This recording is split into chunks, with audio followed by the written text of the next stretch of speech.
What's up? You're in the Beat Sessions. I'm your host, Mitchell Weary. We're talking about George Lewis Jr., also known as Twin Shadow, and his brand new self-titled record, which he put out on July 9th. This is his fifth album under that moniker, his follow-up to 2018's Caer. Twin Shadow has been very interesting to watch over the last decade since dropping his debut, Forget. That record, pretty new wave and pop-oriented. And while he's maintained a lot of that in his albums as he's continued to make music over the years, that sound has evolved, and especially on this new record, you hear those elements, but it's certainly not the driving force behind this music. I hear a lot of reggae rock on this album, first and foremost. Think of a song like Rudy Can't Fail by The Clash, or basically just anything that The Clash did within that reggae rock genre, really killing it in that regard. A lot of funk on this record, which I absolutely love, and I'm really loving the way that he's blending it with the genre of bachata, which comes from the Dominican Republic. That's where Twin Shadow was born. He was ultimately raised in Florida, spent some years in his later teens in Boston, but he's really started to build a lot of that genre into his music, and I really like the way it blends with funk. Really digging the sound that he's developed on the first half of this record. Anyway, we're going to get into that, highlighting the opener, Alemania, just a great opener. It's got this slow acoustic riff, and then that funky rhythm kicks in and really gives you a great example of how he's balancing those sounds and doing it very nicely on the first half of this record. Sugarcane's got this reggae rock riff with a very 70s Stevie Wonder kind of feel. Loving that funk element again that's driving this record.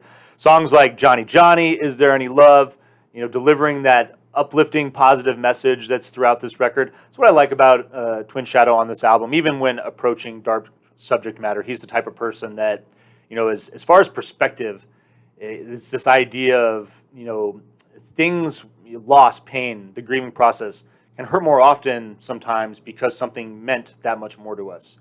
And even in times when it seems difficult, it's, really important to remember how good that was and, how much joy that, maybe those times or those individuals or a certain individual brought to us.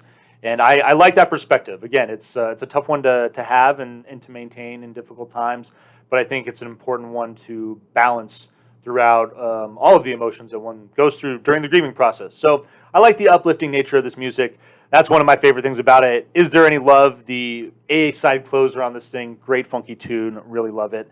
And then we get to the B side of this thing, and there's a lot going on as far as Twin Shadow trying to flesh out this sound, what he's doing, incorporating these different genres together.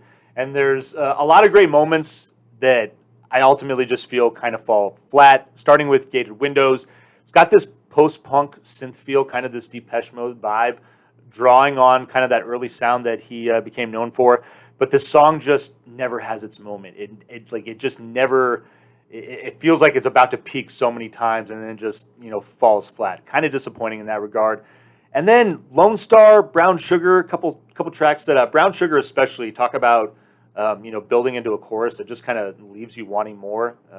Just again, falling very flat. And both these songs, he starts to sound like Brandon Urie from Panic at the Disco, which I'm not crazy about. Never really dug that guy's voice. Never really dug their music for that reason. Dig the genre, dig the sound that they were going for, but personally just never thought that they did it well. And I kind of hate the departure that the B side of this record has from the A side, because the songs on the A side, there's a lot of good solid stuff there.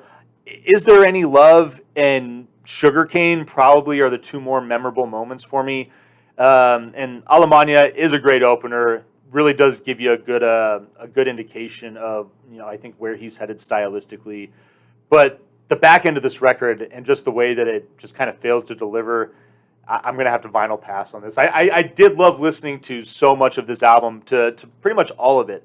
It's just that B side that really failed to leave an impression on me, and I'm hoping that given the good stuff there, he can take that, work with it, flesh this sound out, and I don't know, just give it a little more energy where, maybe in some of those moments where the song built into a couple of those choruses, especially on Brown Sugar and Gated Windows, I feel like there's this potential for these songs to build into these great hooks that I know that he's capable of writing, and there's just nothing there, unfortunately. So that's my story. I'm sticking to it. A vinyl pass on this record, but I hope you find this review helpful and enjoy listening to this record. Please like this video, share it, subscribe to the channel. Live show will return back on September 12th. In the meantime, y'all take care of yourselves. This has been the Beat Sessions.